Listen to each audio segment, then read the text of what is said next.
I'm Ron Donaire, CEO of Intuizi, and I have with me today Bryan Oldham. Bryan Oldham, he is the CMO of Rival Fantasy, a new interesting fantasy sports platform with a social element. Bryan, welcome to the Data Deep Dive. Hey, Ron, thanks for having me. Glad to be here. Oh, the pleasure is ours. Why don't you tell us a little bit about what you're working on this year? Yeah, happy to. Rival Fantasy, like you said, new fantasy sports and daily fantasy platform. We launched late last year, so we're still new kids on the block. So this year is a lot of proof of concept ideas and getting our data and our numbers honed in, as well as kind of refining the user experience based on some of the trends that we're seeing in the data on the platform. Awesome. Well, I mean, that sounds like it's a ripe for a conversation about how you use data. But before we hop in there, I want to ask, so what led you to create a Rival Fantasy platform? So it's from what it looked like to me, it looked like kind of like a more personalized fantasy sports platform. So how did you come to service this market need? Yeah, no, it's a great question. The full disclosure is I'm probably the newest addition to the team, but I've been working with the guys at Rival for, in my previous life in the agency world for a while, and then transitioned over in-house. And the idea of Rival Fantasy was really predicated on the idea of, for all intents and purposes, the side bet. So when you're playing fantasy and, Ron, if you and I are playing against each other, but we want to put a little skin in the game on a different sort of bet, your wide receiver versus mine, who's going to have more yards or whatever. We can do that, but there's shockingly a lot of steps that go into that. Someone has to Venmo the other one. We have to make sure that we set the parameters for those sorts of things. So the idea of Rival was kind of predicated on how do we incorporate those sorts of social aspects that fantasy sports were really founded on in the first place, and make them very easy and accessible and user friendly. And that was really the genesis of Rival in its current iteration. Yeah, I mean, I play in at least 2 fantasy sports leagues and something called the Death Pool League, which is basically a pick'em league for football. And I mean, it's amazing how that has become my way of being able to connect with people from my past that I don't get to see every day, right? That's kind of like one of the main benefits. I can honestly care less mostly about the sports aspect, but it's that interpersonal connection that it creates, which then inevitably leads to that next thing, which is the side bet, right? Like my old buddy from high school all of a sudden is betting me whether Derek Carr or Aaron Rodgers is going to have a better year this year, and Exactly. based on their end fantasy point totals, Right?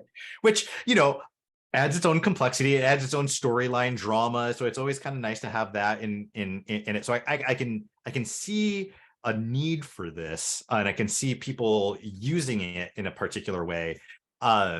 So are there any other organizations doing this currently that you guys kind of compete against that are bigger? Because there's giant companies, right? There's like FanDuel and DraftKings, but they're different. So is this like a unique angle on fantasy sports betting?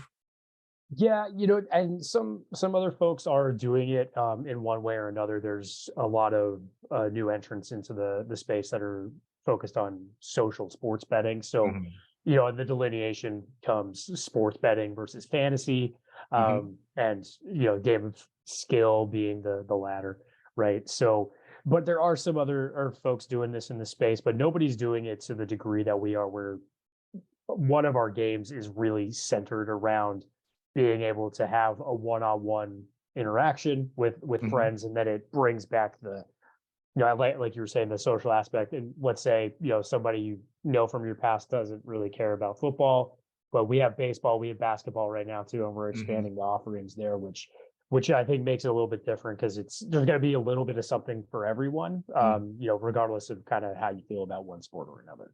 Yeah, that makes a lot of sense. Now, is it limited to kind of like the major sports, or can you kind of go off of the major sports and go into like things like esports or other kinds of bets, and just regular bets of between friends?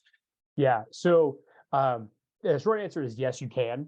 We don't do that right now, and it is a data roadblock that a lot of companies in the space are seeing, is especially when it comes to esports and when you translate it into fantasy points.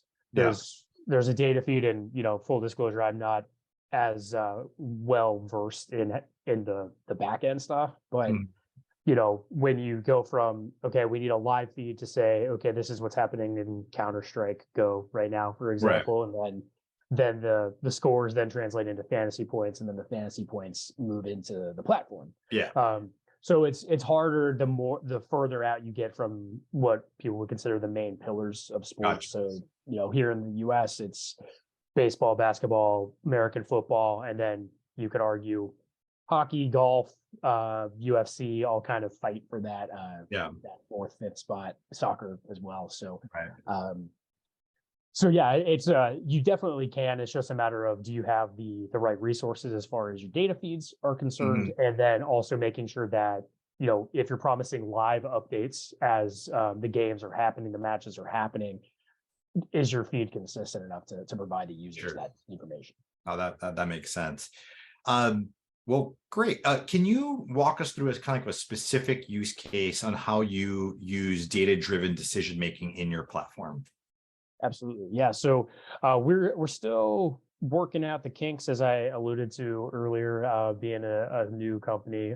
But our big focus this year, especially on the data side, is the UX and personalization. So it's kind of that balancing act of how much personalization is too much. But if we notice, for example, users tend to play our challenges for MLB more often than they do the fantasy bingo offering that we have. But in turn, we see for the NFL season, fantasy bingo and our fantasy book are getting more traffic, and certain users are using it more often than not. Mhm. We're going to personalize their feeds and their recommendations for that. So a lot of our email marketing and SMS and push notifications are moving towards being tailored to the way our users are actually interacting with the platform in their own day to day, rather than a global situation. I see. All right, that makes a lot of sense. Well, thank you for sharing a bit about the organization and kind of like how it is working. And I know that as a new organization, it's always a new company. It's always interesting to kind of like get on these shows and kind of explain what you do, because things shift, things move, and you're kind of always kind of going towards a goal. Wanted to shift the conversation a little bit and something that's like a little bit more globally applicable. Generative AI is a very, very hot topic. Are you guys incorporating any type of the generative AI into your platform, or maybe personally in any of your workflow? I know that as a CMO, a lot of CMOs kind of leverage that and to kind of like help multiply their output. Yeah, no, it's a great question. So, as far as the platform itself, we're not using too much generative AI right now.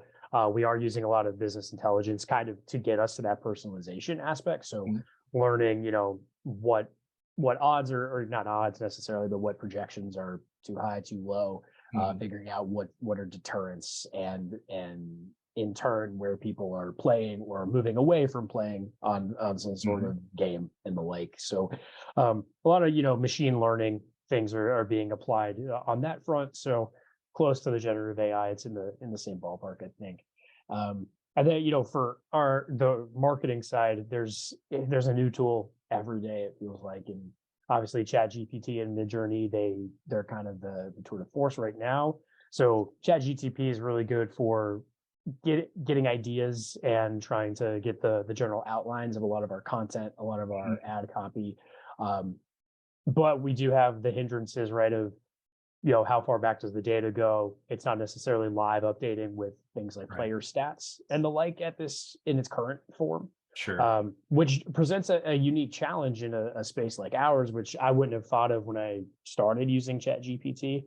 But because it can't necessarily say, hey, here's a live update on this game, right? Sure. So it doesn't have as much of a power use case for our situation as I would like. But that said, I think ChatGPT, Jasper, a lot of those content focused AI tools, they're really helpful for getting things going, because the more as time goes on and as we expand coverage for the multiple sports that we offer, it becomes a challenge to try to keep up and write new content constantly. Yeah, absolutely. And then to Mid-Journey, there's a lot of questions right now on who owns what when you use something in a image generator with AI, right? So we use that to kind of get ideas and put ideas down on virtual paper of maybe this is the sort of graphic that we want to put out next and be testing, and then try an A/B test with something similar that we've built in Mid-Journey versus manually, and check performance that way. So it's really good for helping us get started and catalyzing all of our activity, but we aren't relying on it nearly as much as we could be, or that some people may be leveraging in their own companies right now. Well, yeah, amazing. Well, thank you. Excellent. Thank you for all the information. It's been super informative. If a viewer wanted to, one, sign up for your service, or two, get in touch with you to discuss further, what's the best way of doing so? Yeah, absolutely. So you can find us at rivalfantasy.com. And if you want to sign up, the subdomain will be play.rivalfantasy.com. And then you can find me on LinkedIn, Bryan K. Oldham. It's going to be the best way to reach out. So anyone wants to come say hi, give us feedback on the platform. We're looking for new users, beta testers, whatever you want to call yourself. So come on down and we'll make sure you guys are set up. All right. Well, I'll make sure that my next fantasy side bet is going to be on your platform. I like to hear that. Yes, sir. All right. That is a wrap. Join us again next week for another informative session on the Data Deep Dive.